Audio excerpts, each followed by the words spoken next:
bubur sumsum dalam gelas. Assalamualaikum guys. Oke, sebelum kalian nonton video ini, gue mohon kalian klik tombol subscribe yang ada di bawah sekarang guys. Oke, gue hitung 1, 2, 3. Ya ilah, malah diem aja mikirin mantan. Daripada mikirin mantan, ini kalian buruan klik tombol subscribe-nya sekarang. Ya buruan, kita dukung channel ini menjadi channel yang bermanfaat bagi nusa, bangsa, agama. Tahu nggak sih, kalau orang-orang Arab di zaman jahiliyah punya kepercayaan aneh. Ketika hendak bepergian karena memiliki hajat, mereka akan melihat burung terlebih dahulu. Bila ketepatan burung terbang ke arah kanan, maka mereka akan melanjutkan perjalanan. Sebaliknya, jika mereka melihat burung terbang ke kiri, mereka tidak akan melanjutkan perjalanan. Mereka berkeyakinan bahwa burung terbang ke kiri merupakan tanda terjadinya hal yang tidak diinginkan. Jadi guys, mereka menjadikan arah kemana burung terbang sebagai patokan apakah mereka bisa keluar rumah atau tidak. Imam Ibnu Hajar al-Asqalani dalam kitab Fathul Bari juz 16 halaman 275 menyatakan, mitos seperti yang dipercayai oleh orang jahiliyah tadi juga menimpa banyak muslim di pelbagai belahan dunia. Pernyataan Ibnu Hajar ini terbukti benar adanya. Di sebagian wilayah di Madura dan daerah lain di Jawa Timur ada kepercayaan bahwa nasi yang dihidangkan oleh keluarga orang yang meninggal dunia dalam rangka keselamatan untuk si jenazah dalam bentuk apapun tidak boleh dimakan oleh beberapa orang.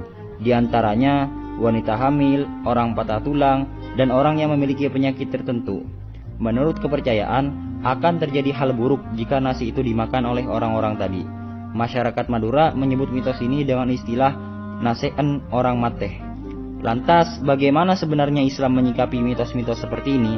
Yuk simak penjelasan Mamin guys. Allah Subhanahu wa taala berfirman dalam hadis qudsi, "Ana inda dhanni 'abdi bi," yang artinya aku berdasarkan anggapan hambaku. Mengomentari hadis qudsi ini, Imam Al-Mubarakfuri dalam Tuhfatul Ahwad juz 7 halaman 53 menjelaskan, Allah Subhanahu wa taala akan menakdirkan sekaligus melakukan muamalah pada hamba-hambanya sesuai dengan apa yang menjadi prasangka hambanya, baik prasangka itu buruk ataupun baik. Misalnya nih, saat fulan mempercayai sebuah mitos, kemudian ia melanggarnya, maka pada realitanya dia akan benar-benar tertimpa apa yang dia percayai. Hal ini terjadi menurut para ulama sebagai balasan karena dia berprasangka buruk kepada Allah Subhanahu wa taala. Sedang Allah akan menakdirkan apa yang menjadi prasangka hambanya, baik atau buruk. Hubungan mitos dan akibat buruk ini akhirnya menjadi adat atau hal yang berulang-ulang yang rata-rata memang terjadi. Sebagaimana dilansir dari kitab Tuhfatul Murid halaman 61 guys, ulama kemudian mengambil pemerincian hukum. 1. Jika mitos yang sudah menjadi adat diyakini pasti memberi efek samping, maka hukumnya kafir.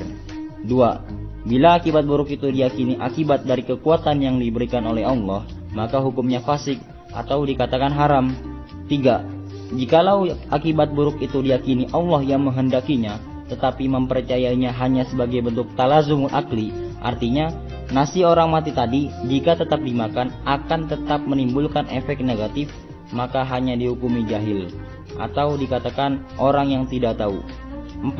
Apabila meyakini semuanya adalah kehendak Allah dan mitos-mitos seperti tadi hanya diyakini sebagai hukum adat, artinya nasi orang mati tidak memiliki efek negatif apapun walaupun dimakan oleh siapapun, maka hukumnya tidak apa-apa. Kesimpulannya guys, seperti apapun bentuk mitos yang beredar, dalam menghukuminya melihat tiap individu yang mempercayainya. Tidak boleh asal menghukumi. Bila orang itu memiliki kepercayaan seperti pemerincian nomor 3 dan 4, maka tidak sampai haram. Sebaliknya, bila ia berkeyakinan seperti tertera dalam nomor 1, maka ia distempel keluar dari Islam atau dikatakan murtad. Begitupun guys, jikalau keyakinannya seperti Mamin disebutkan dalam pemerincian nomor 2, berarti ia hanya dihukumi haram, tidak sampai kafir. Nah, setelah Mamin paparkan dengan detail terkait hukum mempercayai mitos, maka sekarang waktunya Mamin ngasih solusi nih buat sobat Anaja sekalian. Sebagai muslim dalam menyikapi mitos, kita harus yakin bahwa hanya Allah Subhanahu wa taala yang dapat memberi efek baik atau buruk. Selalu bertawakal dan berbaik sangka kepada Allah dalam segala hal. Dan jika sudah terlanjur mempercayai mitos, maka Mamin sarankan sobat Anajah sekalian membaca doa Allahumma la tayra illa tayruk wala khaira illa khairuk wala ilaha ghairuk, yang artinya Ya Allah, tidak ada keburukan kecuali apa yang Engkau takdirkan sebagai keburukan. Tidak ada kebaikan kecuali apa yang Engkau takdirkan sebagai sebuah kebaikan. Dan tidak ada Tuhan selain Engkau.